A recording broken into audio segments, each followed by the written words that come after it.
Hello, and welcome to this workshop on yoga for the eyes. So today I'd like to share with you some eye exercises. These exercises are incredibly powerful. Among other things, they have the capacity to shut down inner dialogue. If you've ever been awake at 3 o'clock in the morning with your mind racing and unable to stop it, the ability to stop that flow of thought is obvious as a wonderful benefit. Beyond that, though, when you consider how important your eyes are, and if you've ever had a friend that's lost vision, or known anyone that doesn't have vision or has vision problems, you'll recognize very quickly how devastating that can be and how much we rely on our eyes. And sometimes we don't really appreciate how important they are when they're working okay. So in yoga, we don't want to wait until we have problems to start working on something. We try to do it preemptively. So the eye exercises are designed to keep the eyes, the muscles healthy. More importantly, to improve consciousness. In order to do the eye exercises, you have to become more conscious of the eyes. And there's a wonderful benefit to that because emotion starts in the eyes.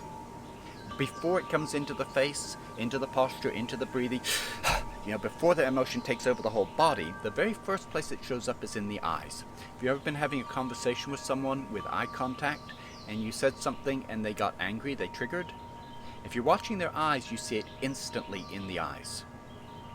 Then gradually you see it as the chemicals in the blood start to move through the blood and the body muscles tighten up. You'll see that emotion spreading out through the body, and it can be a hardening, it can be a softening, it can be humor, but it all starts with the eyes. If you notice it when it happens in the eyes, if you're so conscious of your eyes that you feel that hardening in the eyes, it is early enough in the process that it's very easy to catch it and release it and come back to center without getting lost in the emotion. If you wait until it gets into your breathing pattern, it's harder to interrupt that vortex. If it comes into your physical posture and the muscles begin to join in, it becomes very difficult. Someone that is angry, telling them that they need to relax doesn't really help. It usually makes them more angry. Okay?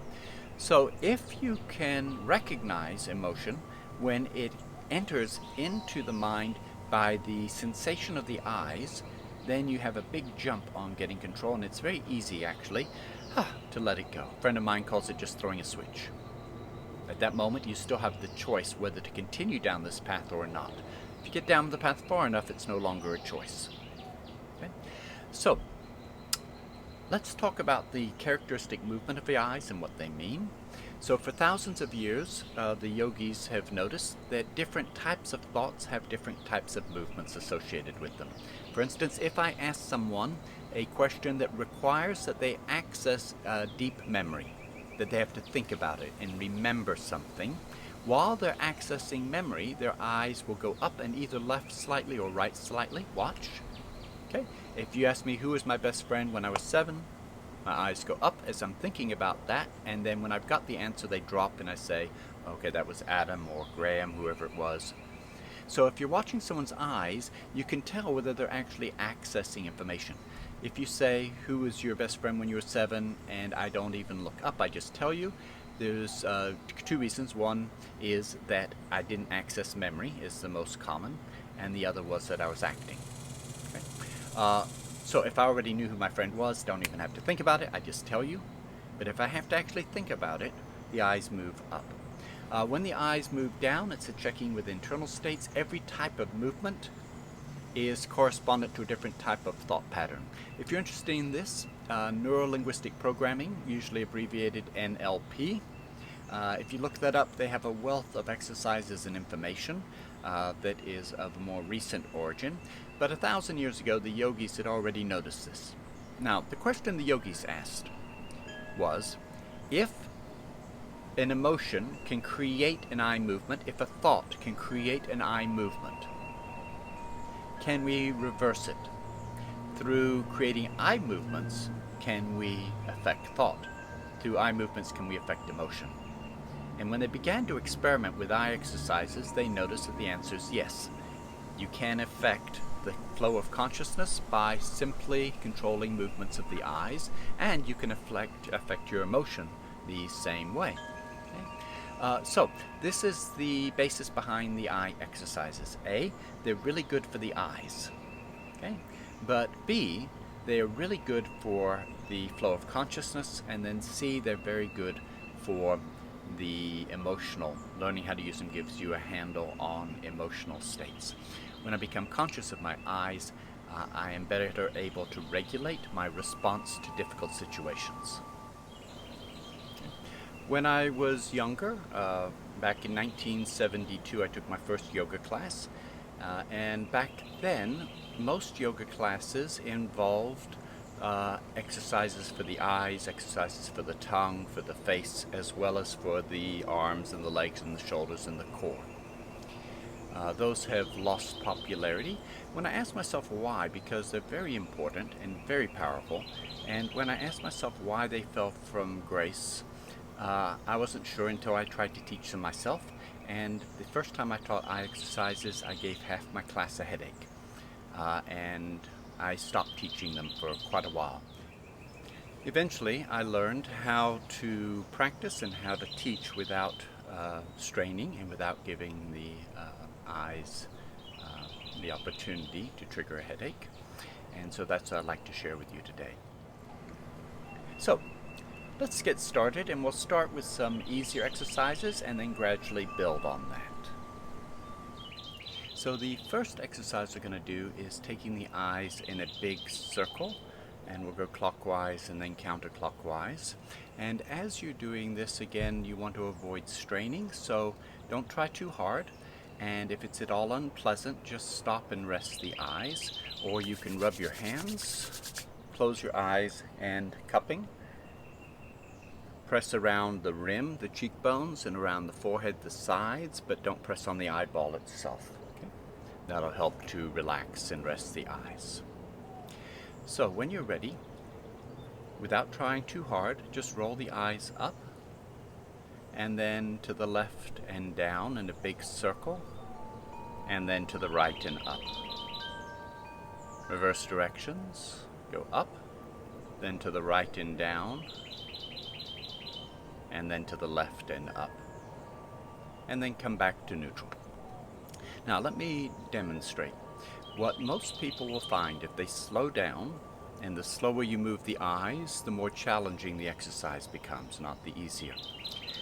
And when you're doing it, if you're really paying attention, most people will realize that they aren't moving their eyes in a circle.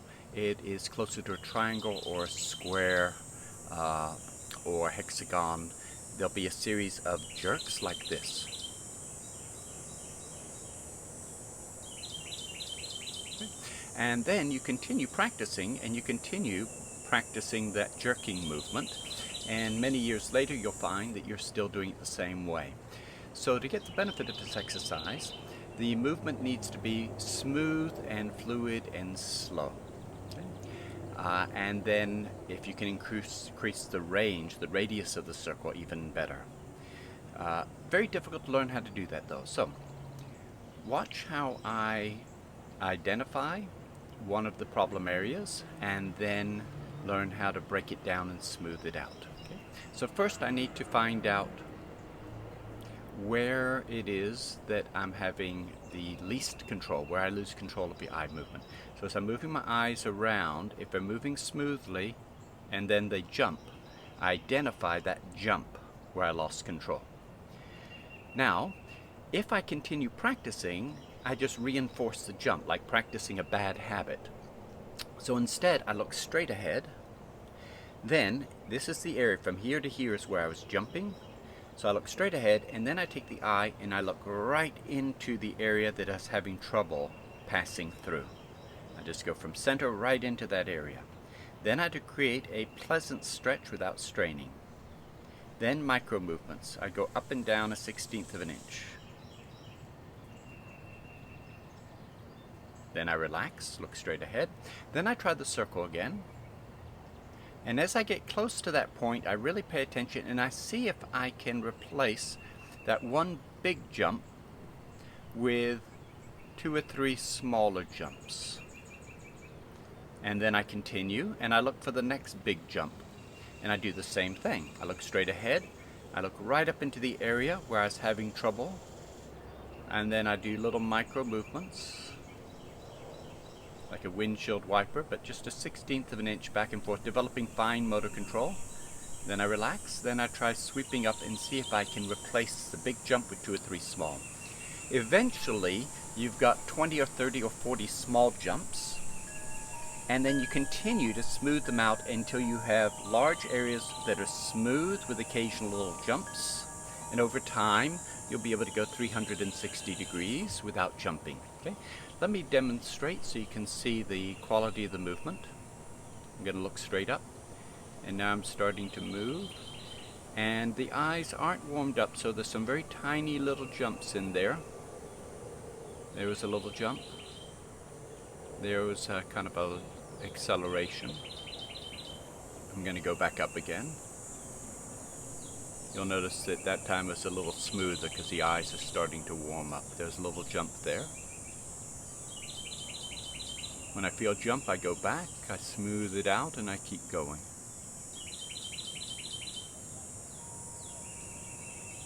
Okay, good. Now in this way, we learn how to go 360 degrees with the eyes moving smoothly and fluidly. Okay, so that's one of the good ways to get started with your eye exercises. Okay. Now the next exercise we're going to do is a little bit more difficult to do and has a greater potential for headache. We're going to roll the eyes up, we're going to create a delicate stretch, and then we're going to hold. Okay. There are 2 variations, going up or down. And the yogis used to say that these exercises can induce feelings of euphoria. So as we're practicing this, ask yourself, are you straining or bored, or does it feel good? If it's boring, that's fine. If it feels good, even better. Okay. So let's try this. Roll the eyes up, and then at the first hint of straining, lower the eyes a little bit, wait. Lower enough and wait long enough, the eye muscles relax, and then try it again. And just keep doing that until you roll up and it feels okay. And then hold. And then look for better than okay. Try to figure out how to do this in such a way that it actually starts to feel pleasant. If it starts to feel pleasant, don't settle for that. Try to make it feel really, really good. Just rolling the eyes up and holding. 3 or 4 more breaths.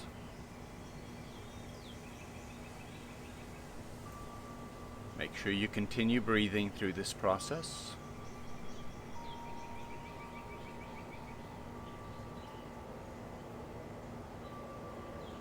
One more breath.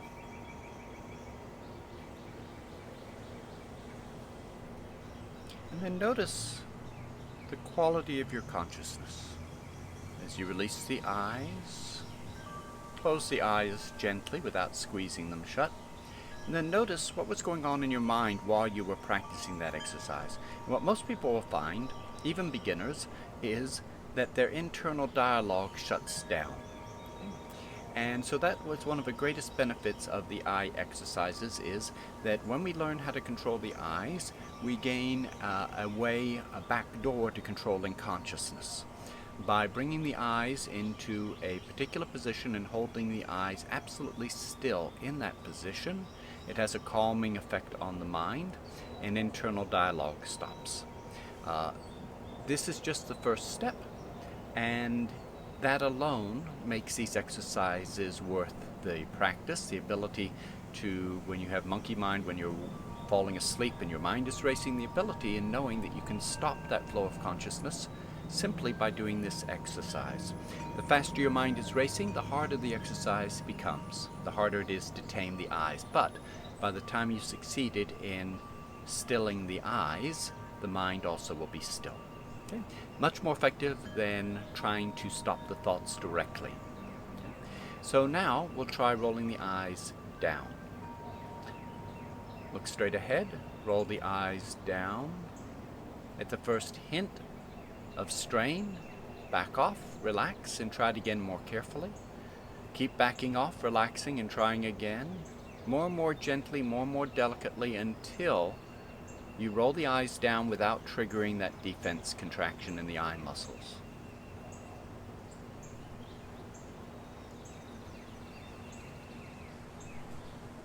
The very first thing you have to learn how to do is not strain.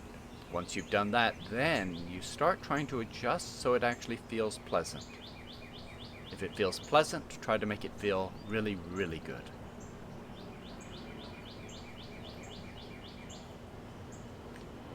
Focus not on the visual, what you're seeing, but on the quality of the sensation.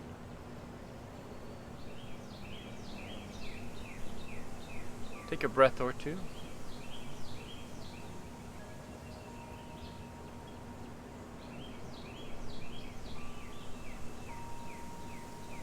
And slowly release. Rub your hands.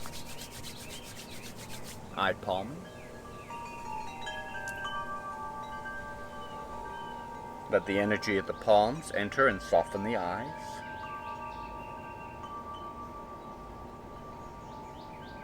And then open the eyes, keeping the hands in place. And then slowly remove the palms. So with practice, both of those exercises will become easier and they become more powerful. Eventually, if you're lucky, when you do these exercises, you'll start to have a deep sense of almost euphoria. There is a difference between the upward movement and the downward movement. The upward movement is more opening and more kind of spacey, floaty, pleasurable. The down is earthy, deep, centered, calm, balanced, focused. So they have a different flavor to them, but both are pleasant. Okay. Now, the final exercise I wanted to share with you is beginning to control your perception and your focal point. So if you'll look right now, I'm looking right at the camera. Okay. Now I'm going to focus on a point in front of the camera. Now I'm going to focus on a point behind the camera. Now I'm going to focus at the camera. And you'll notice that my eyes, when I focus in on my fingertip, my eyes turn in. When I focus on a point behind the camera, my eyes turn out. When I focus right on the camera, my eyes turn in slightly. Okay? And normally that movement of the eyes is determined by your attention, what you give your attention to. If I give my attention to the camera, my eyes lock in on the camera. Okay? The trick is, can I learn how to control the movement of the eyes directly? So I'm going to continue looking at the camera, but I'm going to bring my focal point in. Now I'm still looking at the camera, but I'm seeing two cameras now because my eyes are crossing, creating two images of the camera. Now I'll focus on the camera, and then as the eyes turn out, I'll see two cameras overlapping, and as I bring the eyes in. So what I'm doing, if you'll watch my eyes, imagine I'm looking at my finger and I move my finger away. Watch the eyes, and I move my finger in, and I'm looking at my finger the whole time. You'll see my eyes moving. So the question is, can I do that without the finger? Can I zoom in and out? In and out. And can I do that smoothly? Okay? Now, when you get good at that, it opens up a whole new category of yoga exercises that get more into the control of consciousness. It allows you to begin to control how your brain processes information through the left eye, through the right eye, and can lead to some profoundly deep meditation exercises. So the first step is, with your thumb, look at your thumb, move your thumb in close, and see if you can see two images in the background. To make that easier, I'll give you a target on the screen. Okay. Now, put your thumb up 6 inches in front of your nose, look at your thumb, and see if you can see 2 blue dots in the background. If you can't, make sure you're looking at your thumb. And the trick is to look at your thumb while seeing the background. Okay? Now if you move your thumb a little closer, the 2 objects will move away from each other. The 2 blue dots will separate. If you move your thumb away towards the screen, the 2 dots will start to move closer together. And if you lose control, they'll jump and your eyes will lock on the screen. Keep your eyes on the thumb. Keep coming back to the thumb. Moving the thumb in and out until you can follow the thumb. The next step is do that without the thumb. Focus on a point 6 inches in front of your nose. If you're having trouble, put your thumb there. Look at your thumb, take it away, and see if you can continue to focus on where the thumb was. So now you're focusing on nothing, on the space that was occupied by your thumb, and you're giving your attention to the background. Now with control, you can take those 2 blue dots and you can separate them and you can begin to move them together. And at this point, you're looking at the blue dots, but you're focusing on an artificial point in space, and you've separated your focal point from your attention. Now, once you can do that, then we can begin to play. Okay? So the next image I'm going to show you has 2 dots, a blue dot and a red dot. Now, if we place our thumb in front of our nose, focus on the thumb, and look at the 2 dots, you'll see 4 dots, because once again we're doubling our background image. 2 blue dots and 2 red dots. If you find you're looking at the dots and there's only 2, a red dot and a blue dot, wiggle your thumb until your eyes come back to the thumb. Keep looking at the thumb and see if you can see 4 dots. Now, if you move your thumb a little closer or a little further away, the 2 blue dots will move in closer and apart. The 2 red dots will also move in closer and apart. And if you look at it, you'll see that as the dots move closer and move apart, if you get it just right, you can get 3 dots, not 4. Once you do that, interesting things begin to happen. The middle dot is a combination of the red dot and the blue dot occupying the same space. So now your left eye is saying the dot is red, your right eye is saying the dot is blue. And now you can begin to notice, how does your brain interpret that conflicting information? And over time, most people, unless you have a very strong dominant eye, most people will notice that the dot will change color. It'll go from blue to red to blue to red. If you have an eye that's more dominant, it may favor one of those 2 colors, but you should see some shifting. It's as if that dot has come alive. The dot on either side seemed dead and boring by contrast, and the dot in the middle should seem more interesting because it is a combination of 2 different images struggling, competing for your attention. Now we'll take, instead of a solid dot, we'll use a vertical line and a horizontal line and do the same exercise. Hold your thumb up in front of your nose, split the dots into 4, move your thumb forward and backward until you create 3. Make sure your head is level. If you lean left or right, the dots will get out of alignment. Once you create 3 dots, give your attention to the middle one. If your eyes jump to the computer screen, come back to your thumb and try again.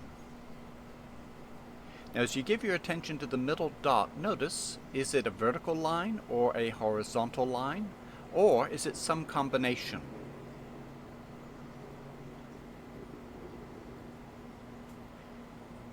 The next step is to begin learning how to control what you see.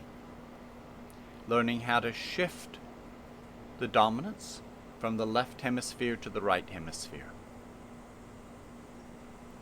See if you can turn it into a vertical line. Then turn it into a horizontal line. Then turn it into a cross.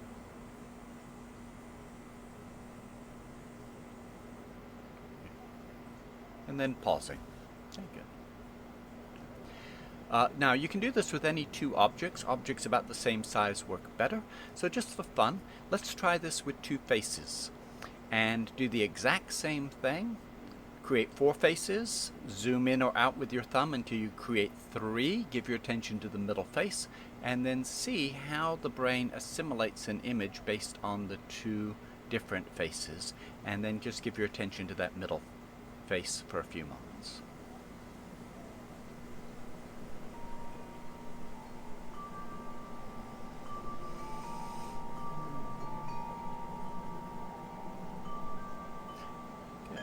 And then when you're ready,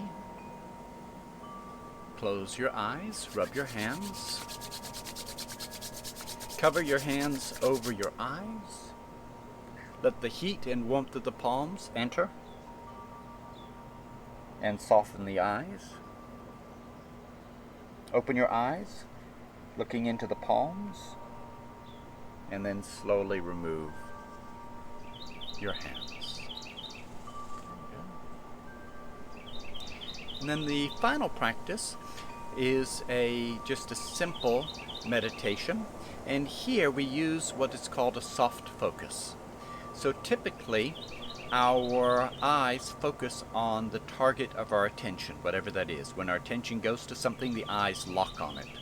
The eyes dart around, okay, picking up different objects, locking on them. In soft focus, I focus on where my thumb was, and I let my peripheral vision dominate, and I spread my awareness throughout the entire field of vision. If someone were to watch you, you kind of look like you've spaced out. You relax your face, your tongue.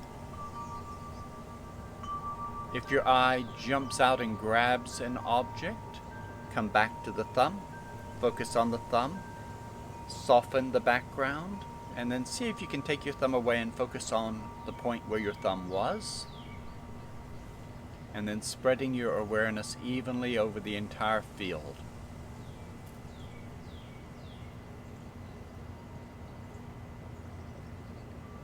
And this is called a soft focus meditation.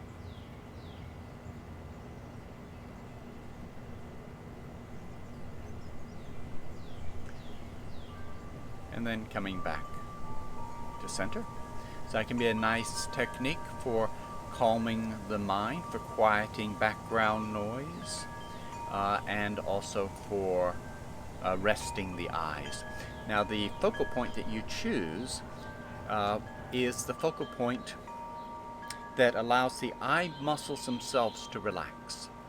If you've ever been really tired and all of a sudden your eyes slipped out of focus and your vision doubled, it's because your eyes decided they needed to rest, and they went to their resting state, which is, for most people, crossed at about 18 inches out in front of a nose, give or take, somewhere in that range. So as you practice soft focus, you're really trying to find the point where you can let the eye muscles completely relax. So it's not a forced focal point. It's allowing the eyeballs to rest while you're meditating with the eyes open.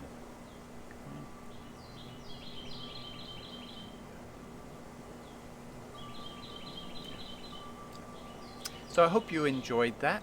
The eye exercises can be very, very interesting, but they're also incredibly good for keeping the eyes healthy, but also for beginning to get access into the inner workings of consciousness, and eventually into shifting the balance point from the left hemisphere to the right and back again when we start doing the eye focal point exercises. I'd like to thank you for joining me. I hope you have a wonderful day. Namaste.